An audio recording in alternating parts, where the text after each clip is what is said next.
हर हर महादेव। राम राम सभी को। आप सब पर भगवान शिव की अपार करुणा और दया बरसती रहे। प्यारे भक्तजनों, जैसा कि आप सभी को पता है कि हम इस चैनल पर भक्तमाल के सभी चरित्रों का श्रवण करेंगे। उसी श्रृंखला में आज हम द्वादश प्रधान भक्त जो भक्ति में बताए गए हैं उनके विषय में श्रवण करेंगे। श्री ब्रह्मा जी, श्री नारद जी, श्री शंकर जी, श्री सनकादिक, श्री कपिल देव जी महाराज, श्री मनु जी, श्री प्रहलाद जी, श्री जनक जी, श्री विषम पितामह जी, श्री बलि जी महामुनि, श्री सुखदेव जी और श्री धर्मराज जी, ये 12 भगवान के अंतरंग सेवक हैं। जो इनके यश को सुने और गाए उन सभी श्रोता और वक्ताओं का आदि से अंत तक सर्वदा मंगल हो। अजामिल के प्रसंग में धर्मराज का यह परम श्रेष्ठ निर्णय जानिए कि इन्हीं की कृपा से और दूसरे भक्त भक्ति के रहस्य को समझते हैं। ये द्वादश प्रधान भक्त हैं। श्री ब्रह्मा जी। द्वादश प्रधान महाभागवतों में श्री ब्रह्मा जी अग्रगण्य हैं।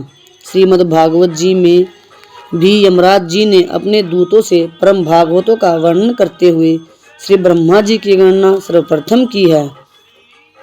अर्थात भगवान के द्वारा निर्मित भागवत धर्म परम शुद्ध और अत्यंत गोपनीय है।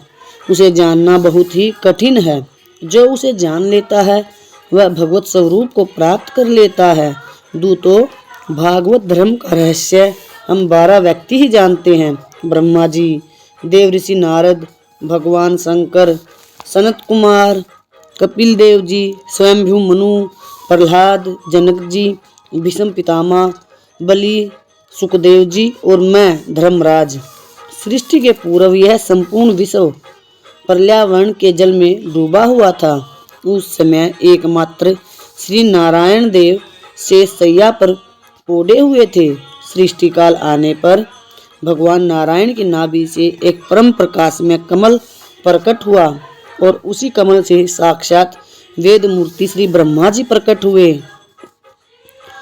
उस कमल की कर्णिका में बैठे हुए श्री ब्रह्मा जी को जब कोई लोक दिखाई नहीं दिया तब वे आंखें फाड़कर आकाश में चारों ओर गर्दन घुमाकर देखने लगे। इससे उनके चारों दिशाओं में 4 मुख हो गए।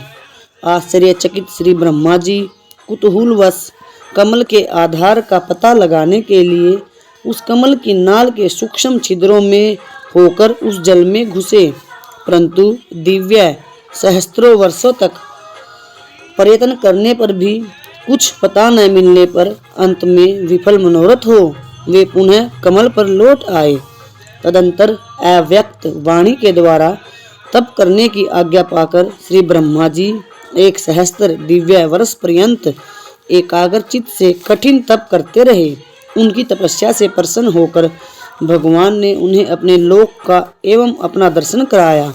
सफल मनोरथ श्री ब्रह्मा जी ने भगवान की स्तुति की। भगवान ने उन्हें भागवत तत्व का 4 श्लोकों में उपदेश दिया, जिसे चतुश्लोकी भागवत कहते हैं। उपदेश देकर भगवान ने कहा, ब्रह्मा जी, आप अविचल समाधि के द्वारा मेरे इस सिद्धांत में पूर्ण निष्ठा कर लो। इससे तुम्हें कल्प कल्प में विविध प्रकार की सृष्टि रचना करते रहने पर भी कभी मोह नहीं होगा। फिर भगवान ने अपने संकल्प से ही ब्रह्मा जी के हृदय में संपूर्ण वेद ज्ञान का प्रकाश कर दिया।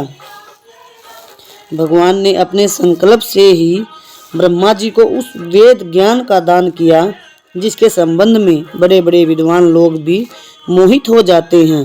कालांतर में श्री नारद जी की सेवा से संतुष्ट होकर श्री ब्रह्मा जी ने उनको चतुश्लोकी भागवत तत्व का उपदेश किया और देवर्षि नारद जी ने वह तत्व ज्ञान भगवान वेदव्यास जी को सुनाया और श्री वेदव्यास जी ने 4 श्लोकों से ही 18,000 श्लोकों के रूप में श्रीमद् भागवत महापुराण की रचना कर उसे श्री सुखदेव जी को पढ़ाया। इस प्रकार श्रीमद् भागवत लोक में विस्तार हुआ।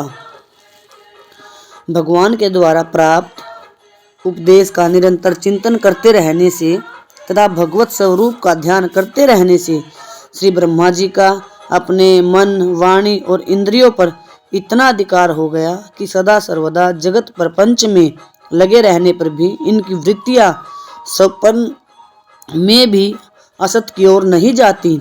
श्री ब्रह्मा जी के परम सौभाग्य का क्या कहना, जो कि ये भगवान के समस्त अवतारों के दर्शन सत्वन करते हैं। इसके अनुसार ब्रह्मा जी के अधिकार काल में 3600 बार भगवान के विविध अवतार होते हैं, क्योंकि एक कल्प ब्रह्मा जी का एक दिन होता है और 100 वर्ष की ब्रह्मा जी की आयु में 3600 कल्प दिन के उतने ही रात्रि भी होते हैं। साथ ही प्रायः अधिकांश अवतार ब्रह्मा जी की प्रार्थना से होते हैं। प्यारे भक्तजनों, आप सभी ने भक्तमाल में वर्णित 12 प्रधान भक्तों में सबसे पहले श्री ब्रह्मा जी के चरित्र का श्रवण किया और इन चरित्रों का श्रवण कर अपने हृदय को पवित्र किया। आप सभी ने अपना कीमती समय देकर इस चरित्र का श्रवण किया, उसके लिए आप सभी का कोटि कोटि धन्यवाद। राम राम सभी को। हर हर महादेव।